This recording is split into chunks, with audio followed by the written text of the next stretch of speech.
Selleks tööks on vajalik FR6 2A suurusega 4 patareid, mida saab osta Rapid Security e-poest.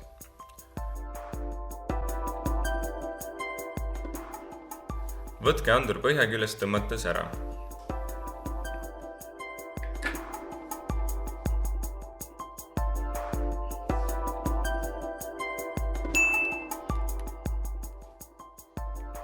Võtke vanad patareid välja.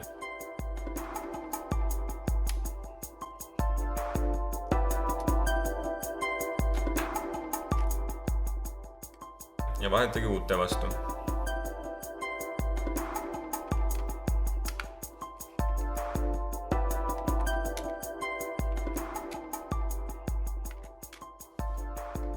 Kinnitage andur tagasi põhjakülge. Õigesti asetades jääb see ise magnetiga kinni.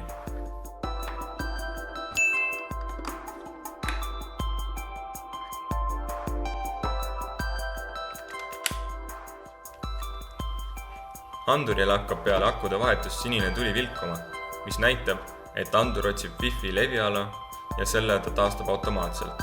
Kui vilkumine lõpeb, siis on seade äpis nähtav.